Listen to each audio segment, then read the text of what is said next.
Shalom sahabat Bible Bee Channel yang dikasihi Tuhan kita Yesus Kristus. Puji Tuhan, senang sekali bisa bertemu lagi di channel ini. Bagaimana kabar saudara hari ini?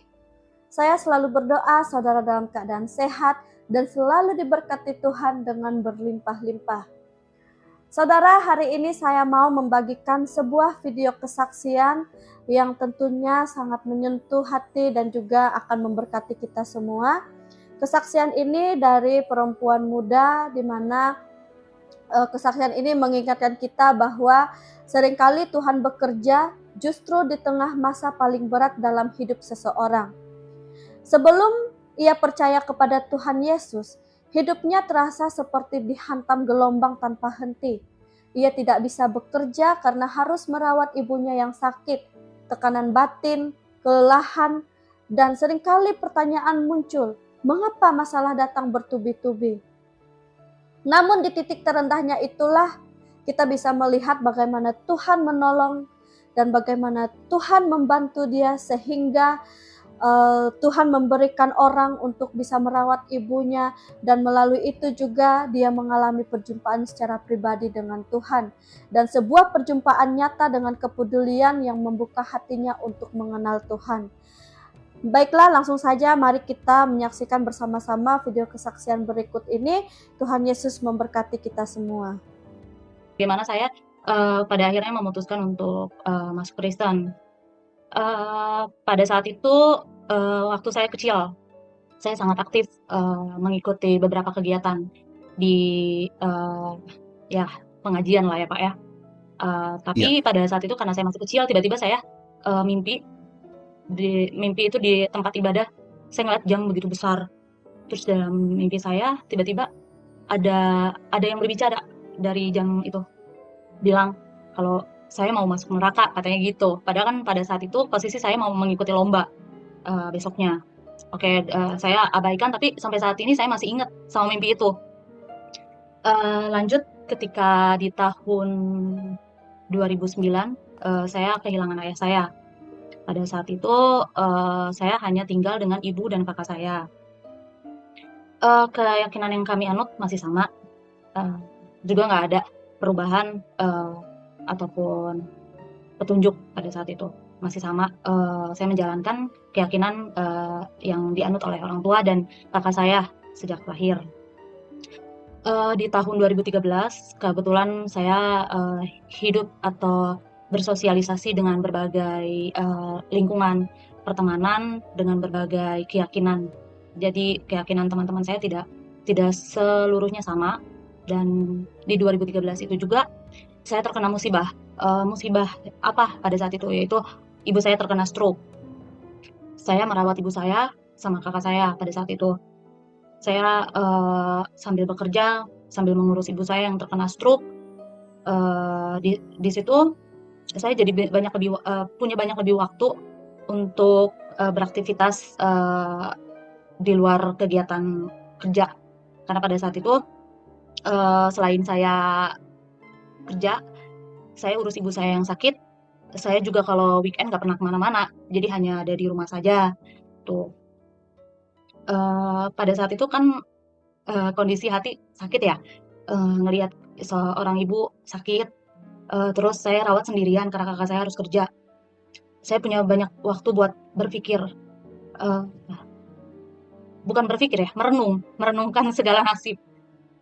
Kok rasanya saya diuji segitu dalam ya Tuhan. Setelah kehilangan ayah, saya harus melihat ibu saya yang sakit, terkena stroke. Dan saya merasa seperti bertanya-tanya, kok ujian saya bertubi-tubi? Ketika teman-teman seusia saya sedang asik belajar, kuliah, atau bekerja, bisa lebih konsentrasi. Tapi saya justru rawat ibu saya yang sakit. Saya weekend juga nggak bisa main kemana-mana. Cuma bisa di rumah rawat ibu saya yang sakit. Terus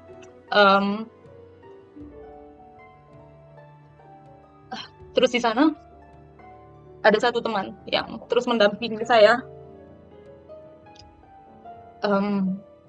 Jadi pada saat itu karena kondisi tidak memungkinkan untuk saya bekerja, saya sempat berhenti kerja, urus mama saya selama 3 bulan sampai betul-betul pulih, bisa makan sendiri. Setelah 3 bulan saya akhirnya keterima kerja, saya sempat galau, ini siapa yang harus kontrol mama saya? Ya maksudnya saya berterima kasih dengan rekan saya pada saat itu. Dia yang membantu saya secara tidak langsung menjaga, mengontrol mama saya. Jadi dia yang kasih makan mama saya, karena pada saat itu benar-benar cuma saya yang rawat. Terus apa hubungannya pada saat itu saya seperti dipertemukan dengan Tuhan Yesus. Teman saya ini yang seolah menggambarkan pribadi Yesus yang benar-benar membuat saya tersentuh dan tergerak, hati saya ingin ikut ibadah pada saat itu. Jadi pada saat itu tiba-tiba teman saya ini bilang, saya mau gereja siang, mau ikut nggak? Dibilang gitu. Terus saya sebenarnya ragu karena pada saat itu saya masih menganut Islam. Terus saya bilang, oh enggak, kalau mau gereja ya gereja aja gitu kan, gereja. Akhirnya dia gereja. Terus di minggu selanjutnya dia bilang, oh hari Minggu saya nggak bisa sama kamu nih, buat temenin ibu saya mau gereja. Terus saya bilang, kamu gereja jam berapa? Terus dia bilang, gereja jam segini. Oh ya udah, nanti saya bilang kakak saya mau ikut sama kamu. Terus teman saya kaget kan, mau ikut gereja? Nggak apa-apa, saya pengen ikut gereja sama kamu. Pada saat itu saya ikut gereja. Saya juga banyak mendengarkan firman Tuhan melalui Pak Pendeta di gereja teman saya itu. Singkat cerita, kondisi ibu saya semakin memburuk di tahun 2015. Saya juga sudah kehilangan komunikasi dengan teman saya. Perjalanan saya juga mengenal pribadi Yesus pada saat itu juga terputus. Saya tidak banyak mengikuti aktivitas gereja. Tapi di tahun 2019 atau 2020, di tahun 2020 saya lagi itu kondisi mama saya sudah meninggal, karena di tahun 2015 ketika kondisi ibu saya sakitnya semakin memburuk, ibu saya meninggal di bulan Agustus 2015, tepatnya tanggal 25. Di tahun itu saya benar-benar merasa hidup saya hampa. Saya nggak merasa tidak ada tujuan gitu kan. Rasanya kayak beda aja dari ketika ada ibu, meskipun rasanya waktu itu saya nggak punya tujuan juga, karena saya hanya fokus untuk mengurus ibu, tidak ada tujuan dalam artian untuk melanjutkan kuliah ataupun mencari kerja. Tapi ketika di tahun 2015 itu saya coba cari kesibukan untuk kerja sambil event-event SPG gitu. Lalu di tahun 2020 mungkin karena saya merasa kangen banget sama mama saya, tiba-tiba saya mimpi. Di mimpi itu saya ketemu sama ibu saya, dan di mimpi itu saya ngelihat ada satu bangunan di bukit yang benar-benar bagus banget. Saya ketemu ibu saya, dan waktu itu di dalam mimpi ibu saya benar-benar cantik, pakai baju putih-putih. Terus saya tanya, saya deketin, "Mah," saya dalam mimpi itu bukan bilang, "Mah, saya kangen," gitu, bukan. Padahal dalam hati saya tuh, saya benar-benar kangen sama ibu saya. Tapi saya di mimpi itu malah bilang, "Mah, bangunan itu kok bagus?" Aku bilang, "Itu apa?" Terus di situ mama saya bilang, "Itu Pentakosta." Terus saya bilang, "Pentakosta?" Selama saya mempelajari Kristen itu, saya nggak tahu itu Pentakosta apa. Terus saya diam di mimpi. Tiba-tiba kebangun. Setelah terbangun saya lihat sudah jam 8 pagi. Terus pada saat itu kebetulan ada teman saya yang Kristen. Saya tanya, dia lagi merayakan hari kenaikan Yesus Kristus pada saat itu. Eh, Terus saya ngobrol-ngobrol, ada pembahasan, terus saya bilang, "Oh, Pentakosta itu apa ya?" Dijelaskanlah seperti saya ini, "Kok bisa mimpi itu?" Terus saya bilang, "Saya juga nggak tahu, saya tiba-tiba minta mimpi itu aja, padahal sebelumnya saya nggak pernah denger itu apa sih?" Gitu kan. Terus lanjut, eee, pada saat itu ada teman saya juga yang kebetulan, sedang mempelajari Kristen sama dengan saya, terus dia ajak, "Kamu gereja bareng nggak di tempat saya?" Dia bilang gitu. Terus saya bilang, "Oh, boleh deh, saya juga pengen tahu nih, maksudnya, barangkali ada memang, petunjuk dari Tuhan melalui mimpi saya, atau panggilan dari Tuhan melalui mimpi untuk saya, eee, ikut di kegiatan rohani Kristen." Pada saat itu saya mengikuti, teman saya gereja di tempat yang sama. Di situ pun saya belum terlalu ini ya, belum terlalu, eee, mendalami gitu.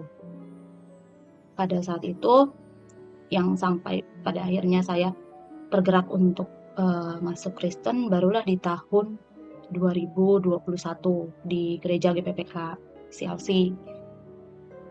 Itu karena saya merasa bahwa kenapa saya bisa teryakinkan, itu karena saya merasa bahwa selama ini banyak keajaiban Tuhan yang tidak pernah saya kira. Ya, salah satunya melalui mimpi itu saya diberikan, petunjuk seolah mama saya, eee, ingin saya berada di jalan Tuhan. Saya menyimpulkannya seperti itu, ya itu karena yang saya percayai, terlepas dari orang percaya atau tidak dengan cerita saya, ya itu pengalaman pribadi saya, itu yang saya rasakan. Kenapa saya bilang bahwa, eee, Kristen adalah agama yang saya rasa, eee, baik buat saya, karena saya banyak melalui cobaan, ujian, dan selalu dipertemukan dengan teman-teman yang baik dengan saya, itu, melalui ajaran Yesus Kristus. Saya selama ini, eee, di dikuatkan oleh teman-teman saya Kristen. Saya merasa seperti mereka, memberikan pelajaran hidup melalui, eee, perilaku secara, eee, langsung gitu, nggak hanya teori aja gitu, mempraktekkannya langsung ke saya. Dan saya merasa semenjak saya masuk Kristen pun, saya seperti diberkati banyak kasih sayang. Seperti apa yang selama ini saya, eee, rasa hilang, seperti ada kembali gitu. Kalau kalau misal teman-teman, bilang bahwa, "Oh, kamu masuk Kristen ya karena, kamu, mmm, kehilangan kasih sayang dari orang tua, terus kamu merasa Tuhan itu nggak ada buat kamu." Ya salah, justru saya merasa Tuhan itu ada melalui teman-teman saya yang percaya gitu. Saya merasa selama ini diberkati banyak hal itu karena selalu diingatkan oleh teman-teman saya yang percaya gitu. Kalau misal teman-teman saya yang kemarin bilang atau yang merasa bahwa, mmm, pilihan saya salah, kenapa ketika saya pada saat itu kehilangan, tidak ada yang mencoba mendekatkan diri ke saya untuk sekedar mengingatkan. Malah justru orang yang percaya yang justru, mengingatkan saya sampai membuat saya juga ikut percaya. Eee, Ya mungkin pesan dari saya juga untuk teman-teman melalui video ini, saya bukan selama ini saya mmm, bukan sedang mengkhianati Tuhan saya, tapi selama ini saya mencari apa yang saya rasa hilang, yaitu kasih dari Tuhan. Mmm, dan baru kemarin saya melakukan peneguhan iman di gereja saya, terus saya, kebetulan dapat firman yang sangat, pas dan saya rasa, menjadi bekal untuk hidup saya ke depannya. Di itu Filipi 4 ayat 13. Segala perkara dapat ku tanggung di dalam Dia yang memberi kekuatan kepadaku. Ya, ketika saya mendengar firman ini, saya rasa kok kok sangat ini ya, sangat saya tersentuh membaca ini dari banyaknya ujian yang selama ini saya tanggung. Yang selama ini ada itu hanya Tuhan gitu. Dan saya juga terima kasih kepada teman saya yang pada saat itu ada untuk saya, mengingatkan saya untuk percaya bahwa saya nggak sendirian. Pada saat saya merawat ibu saya nggak sendirian, saya bersama Tuhan. Dan pada saat saya kehilangan ibu dan keluarga yang saya sayang, saya percaya bahwa Tuhan yang ada pada saat itu. Hmm. Eh,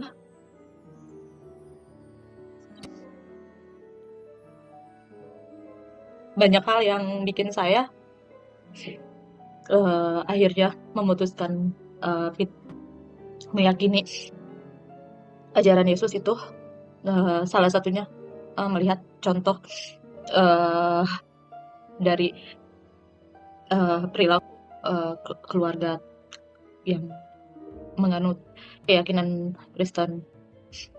Saya merasakan kasih Tuhan itu ya lebih banyak melalui contoh berperilaku mereka gitu. Saya tidak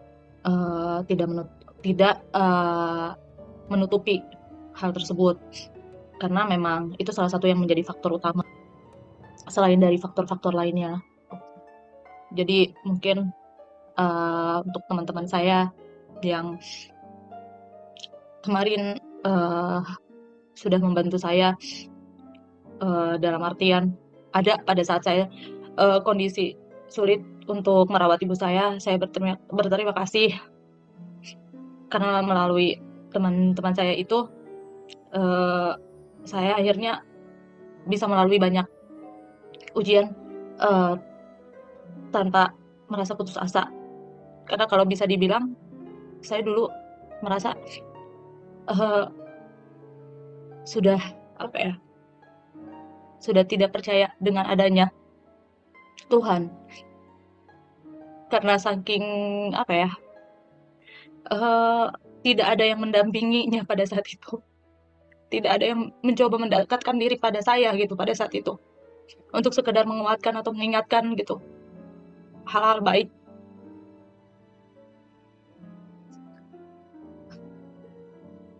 Dan pada saat saya waktu itu lagi kenapa bisa viral di TikTok juga saya kaget ya. Pada saat itu saya mendengarkan lagu Tuhan Yesus tidak berubah. Itu lagi viral banget lagunya kan di TikTok tuh. Saya kok lucu lihat ya, saya kayak anak-anak kecil yang nyanyiin tuh. Saya tanya ke teman saya, ini lagu apa? Itu biasanya lagu anak-anak sekolah minggu yang nyanyiin gitu. Saya bilang terus saya itu mungkin kalau untuk orang yang sekilas hanya mendengar musiknya aja mungkin hanya lucu-lucuannya aja gitu kan, karena di remix musiknya gitu. Tapi kalau saya jauh lebih daripada itu, saya mendengarkan liriknya. Tuhan Yesus tidak berubah. Ya, saya merasa bahwa Tuhan Yesus tidak pernah berubah. Saya selama ini selalu diingatkan banyak hal baik, dan Tuhan Yesus mengingatkan melalui orang-orang yang tepat bagi saya. Kalau saya flashback lagi selama ini, saya merasa kehilangan sosok keluarga saya. Ya, pada saat saya kehilangan orang tua, itu saya hanya berdua dengan kakak saya. Nah, pada saat kakak saya menikah, kebetulan kakak saya menikah dengan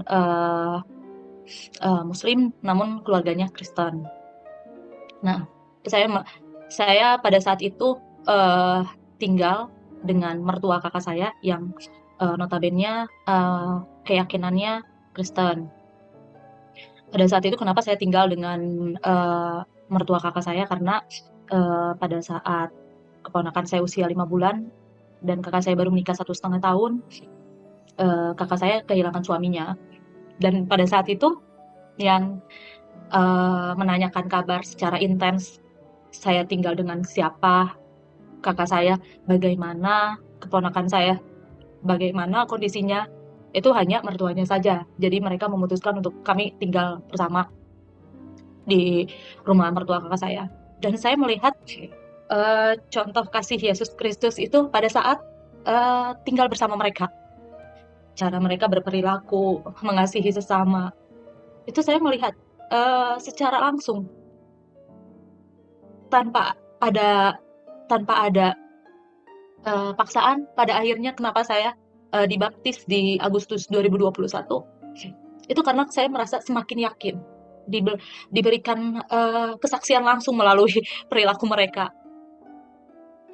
Anggaplah saya bukan siapa-siapa bagi mereka, tapi mereka mengasihi saya seperti seorang anak sendiri.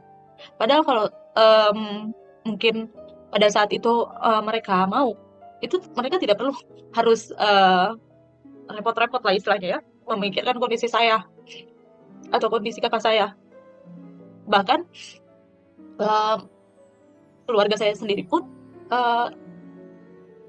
yang notabene kandung, tidak ada yang menanyakan kondisi saya sedetail dan seintens keluarga kakak ipar saya gitu kan. Ya, saya sampai saat ini masih apa ya, masih nggak nyangka melalui orang-orang percaya saya bisa pada akhirnya meyakini bahwa ajaran Tuhan itu yang baik untuk saya. Dan sampai hari ini juga saya masih terus belajar, karena saya harus berproses lebih baik daripada sebelumnya. Dan saya juga semakin hari semakin yakin bahwa saya sudah ada di jalan yang baik menurut saya. Meskipun tidak mudah yang saya lewati, karena melalui video yang viral ya banyak juga cibiran yang mengatakan bahwa saya meyakini keyakinan saat ini itu hanya karena berdasar pengalaman saja. Dalam artian saya tidak punya bukti kuat bahwa apa yang saya yakini ini terbaik di mata mereka. Tapi saya kadang balesin sih chat-chat dari mereka yang bilang bahwa kepercayaan saya ini menyimpang dan lain sebagainya. Saya bilang bahwa kepercayaan itu tidak pernah bisa diperdebatkan, karena judulnya saja kepercayaan. Nggak mungkin kamu nggak percaya dan saya percaya harus didebatin, nggak bisa. Semuanya itu melalui proses, dan tidak semua orang melalui proses yang sama dengan saya. Ya, bisa ditarik kesimpulannya bahwa hanya orang-orang yang Tuhan pilih yang bisa menganut ajaran kasih Tuhan. Itu pun saya tidak dalam waktu setahun 2 tahun melewati banyak hal untuk pada akhirnya saya meyakini Yesus sebagai juru selamat saya. Melainkan 2013 sampai saat ini berarti terhitung 9 tahun baru saya memutuskan untuk dibaptis seperti itu. Mungkin kalau untuk dari saya cerita pengalaman pada akhirnya saya menganut Kristen segitu sih Pak. Puji Tuhan, kesaksian yang sangat luar biasa. Kiranya melalui kesaksian ini iman kita diteguhkan dan hati kita terbuka untuk melihat betapa besar kasih Tuhan yang terus mencari setiap orang untuk datang dan percaya kepadanya. Saudaraku, kesaksian ini mengingatkan kita akan kebenaran firman Tuhan yang akan kita renungkan hari ini, yaitu dari Roma pasal 8 ayat 28 yang berbunyi demikian. Kita tahu sekarang bahwa Allah turut bekerja dalam segala sesuatu untuk mendatangkan kebaikan bagi mereka yang mengasihi Dia, yaitu bagi mereka yang terpanggil sesuai dengan rencana Allah. Saudaraku yang terkasih dalam Tuhan kita Yesus Kristus, Roma pasal 8 ayat 28 ini berada dalam surat yang ditulis oleh Rasul Paulus kepada jemaat di Roma, sebuah komunitas orang percaya yang hidup di tengah tekanan sosial pada waktu itu dan hidup di bawah tekanan budaya dan kemungkinan penganiayaan. Surat ini bukan ditulis kepada orang yang hidupnya nyaman, melainkan kepada orang-orang yang sedang belajar untuk memahami bagaimana tetap percaya kepada Tuhan di tengah realitas penderitaan. Roma pasal 8 secara keseluruhan berbicara tentang kehidupan dalam roh, kehidupan yang penuh pengharapan meskipun dunia masih dipenuhi kelemahan dan kesulitan. Tepat sebelum ayat 28, Paulus menjelaskan bahwa orang percaya masih mengalami penderitaan. Bahkan seluruh ciptaan digambarkan seperti mengeluh, menantikan pemulihan. Ini menunjukkan bahwa iman Kristen tidak menutup mata terhadap realitas sakit dan pergumulan. Dalam konteks itulah Roma pasal 8 ayat 28 ini muncul sebagai pernyataan pengharapan. Paulus ingin menegaskan bahwa penderitaan bukan tanda Allah meninggalkan umatnya. Sekali lagi saya katakan, penderitaan bukan tanda Allah meninggalkan umatnya. Tetapi sebaliknya, di balik penderitaan itu, Allah tetap berdaulat dan aktif bekerja di tengah situasi yang tampak kacau. Pernyataan ini bukan janji bahwa semua kejadian itu baik, tetapi bahwa Allah mampu memakai semua peristiwa termasuk penderitaan untuk menggenapi tujuannya. Bagi jemaat mula-mula, pesan ini sangat penting karena mereka hidup di tengah ketidakpastian dan tekanan iman. Roma pasal 8 ayat 28 menjadi pengingat bahwa hidup orang percaya berada dalam rencana Allah yang lebih besar daripada keadaan saat ini. Jadi dengan memahami latar belakang ini, kita melihat bahwa ayat ini bukan sekedar kata-kata penghiburan umum. Ini adalah deklarasi iman yang lahir dari realitas penderitaan. Sebuah ajakan untuk percaya bahwa Allah tetap bekerja, bahkan ketika situasi belum berubah. Saudaraku yang diberkati dalam Tuhan kita Yesus Kristus, dari firman Tuhan ini saya mau menyampaikan bahwa terkadang hidup terasa seperti rangkaian kejadian yang tidak masuk akal. Masalah datang satu persatu dan kita mulai bertanya, Tuhan, sebenarnya Engkau sedang melakukan apa sih? Seringkali pertanyaan itu muncul. Tetapi Roma pasal 8 ayat 28 tidak mengatakan bahwa hidup akan selalu berjalan mulus. Ayat ini justru berbicara kepada orang yang saat ini sedang berada di tengah proses yang sangat berat dalam kehidupannya. Dan pesannya sederhana, Tuhan sedang bekerja bahkan ketika kita tidak melihatnya. Bayangkan seperti menenun kain, dari sisi belakang benangnya terlihat kusut dan tidak beraturan. Tapi dari sisi depan terbentuk pola yang indah. Kita seringkali melihat hidup dari sisi yang kusut, sementara Tuhan melihat gambaran utuhnya. Saat berdoa, ketika kita berdoa, doa kita belum terjawab, saat rencana berubah, saat hati lelah, itu bukan tanda Tuhan berhenti bekerja, saudaraku. Bisa jadi justru disitulah Dia sedang membentuk sesuatu yang tidak bisa terjadi tanpa proses tersebut. Renungan ini mengajak kita untuk belajar percaya dalam langkah kecil kita sehari-hari, yaitu tetap berdoa, tetap berharap, tetap berjalan, meskipun belum mengerti, kita tidak mengerti semuanya. Karena iman bukan tentang memahami seluruh rencana Tuhan. Iman adalah percaya bahwa Tuhan tahu apa yang sedang Dia kerjakan. Jadi refleksi bagi kita semua, untuk kita semua, saudaraku. Hari ini, bagian hidup mana yang terasa kusut bagi saudara? Bisakah saudara menyerahkannya kepada Tuhan dan berkata, "Aku percaya Engkau sedang bekerja." Amin untuk kebenaran firman Tuhan.